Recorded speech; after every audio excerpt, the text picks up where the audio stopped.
కాంగ్రెస్ నేత తులసిరెడ్డి ఆధ్వర్యంలో కడప జిల్లా వేంపల్లెలో సోనియా గాంధీ 78వ జన్మదిన వేడుకలు ఘనంగా నిర్వహించారు. అనంతరం అనాథ వృద్ధుల ఆశ్రమంలో పండ్లు, బ్రెడ్ పంచిపెట్టారు. 2004 నుంచి 2014 వరకు 10 సంవత్సరాల కాలంలో సోనియా గాంధీకి అవకాశం వచ్చిన ప్రధానమంత్రి పదవి తీసుకోలేదని తులసిరెడ్డి తెలిపారు. లోక్సభ ఎంపీగా 6 సార్లు, ఒకసారి రాజ్యసభ ఎంపీగా సోనియా గాంధీ ఎన్నికయ్యారని, కానీ ఏనాడు పదవి కోసం తాపత్రయపడలేదని చెప్పారు.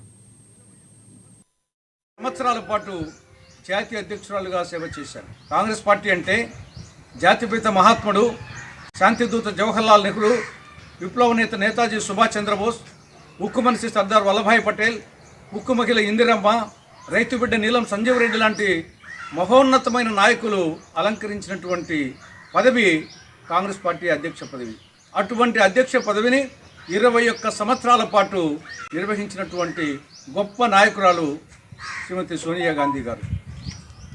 ప్రపంచంలోనే అత్యంత ప్రభావశీలైనటువంటి వ్యక్తులలో ఒకరిగా అనేక సార్లు సోనియా గాంధీ గారిని ఎంపిక చేయడం జరిగింది. ఆవిడ యొక్క మానస పథకాలు, ఉపాధి హామీ పథకం కానీ, విద్యా హక్కు చట్టం కానీ, సమాచార హక్కు చట్టం కానీ, ఆహార భత్తా చట్టము